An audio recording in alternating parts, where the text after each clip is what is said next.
जिस दिन नासा ने टेलीस्कोप बना के आपको बताया कि 9 प्लैनेट्स हैं और सन बीच में है और वो 9 प्लैनेट्स उसके आसपास घूम रहे हैं और उसको हम आज के बाद सोलर सिस्टम बोलेंगे, उसके पहले से आपके और मेरे पूर्वज सौरमंडल शब्द जानते थे। सौरमंडल, बिल्कुल, है ना। नासा, जिस दिन नासा बना और टेलीस्कोप बनाया और ये सब बताया, नासा के गठन के भी पहले से हमारे घरों में 9 ग्रहों की पूजा हो रही थी। तो किसी न किसी तरह की तरीके से हमको पता था कि 9 ग्रह हैं। गैलीलियो ने जिस दिन बोला था कि अर्थ इज राउंड, उसको एंटी क्राइस्ट बोल के जेल में डाले थे, बाद में फांसी में टांग दिए थे। उस समय भी इस देश में ज्योग्राफी को भूगोल ही कहते थे।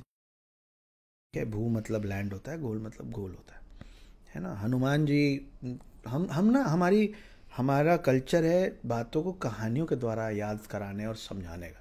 हनुमान जी बचपन में उड़ गए, सूरज को समझा उन्होंने फल, उसको खाने उड़ गए। उस चक्कर में उन्होंने ना अर्थ और सन का डिस्टेंस लिख दिया है, जो आप हनुमान चालीसा में रोज सुबह पढ़ लेते हो। सालों, कई 100 सालों बाद जब नासा ने अर्थ और सन का डिस्टेंस निकाला तो वो बहुत करीब था जो उसमें लिखा हुआ था। आपको लगता है कि ग्रेविटेशनल फोर्स जो है वो न्यूटन ने बनाया, न्यूटन्स लॉ ऑफ ग्रेविटी बोलते हो आप गलत बोलते, आपको पढ़ाया गलत जा रहा है। बिल्कुल न्यूटन जी के पैदा होने, न्यूटन अंकल के पैदा होने से पहले, और पहले मतलब थोड़े साल पहले नहीं, 1000 साल पहले एक व्यक्ति थे जिनका नाम था ब्रह्मगुप्त। उन्होंने कहा था कि अग्नि, जैसे अग्नि का काम है भस्म करना, जैसे पानी का काम है ठंडक शीतलता प्रदान करना, वैसे ही जमीन, पृथ्वी का काम है हर चीज को अपने प्रति आकर्षित करना, ग्रेविटी। ये बोल के वो अपनी किसी और किताब में 3 लाइन लिख के चले गए। उनके मरने के 500 साल बाद भास्कर 2 नाम का एक शख्स पैदा हुआ। उन्होंने इस 3 लाइन को उठाया और उसने कहा कि ब्रह्मगुप्त ने 500 साल पहले जो लिखा है कि जैसे अग्नि का काम भस्म करना है, पानी का काम, जल का काम शीतलता प्रदान करना, पृथ्वी का काम अपनी तरफ हर चीज को आकर्षित करना है।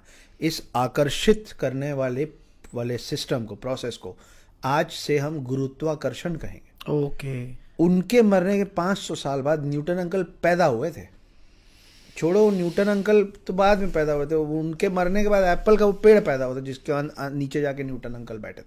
लेकिन आपको पता ही नहीं आप कौन हो।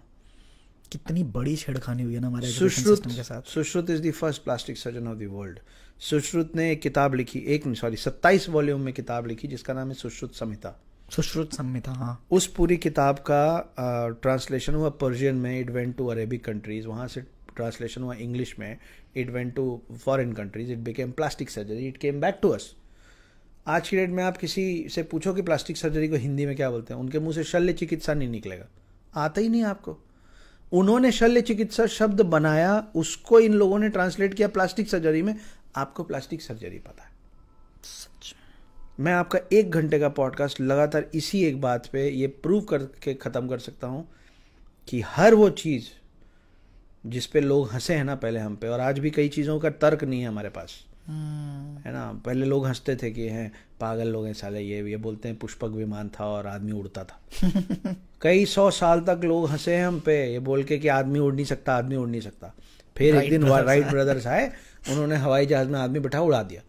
तो बोले this date will be remembered, mentioned in the history forever, this is the day when man can fly.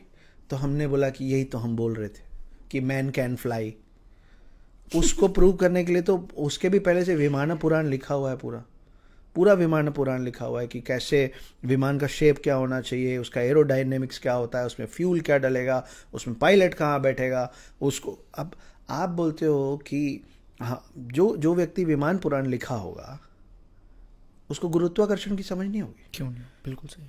जमीन छोड़ने की समझ जिस आदमी को नहीं होगी वो विमान पुराण कैसे लिखे।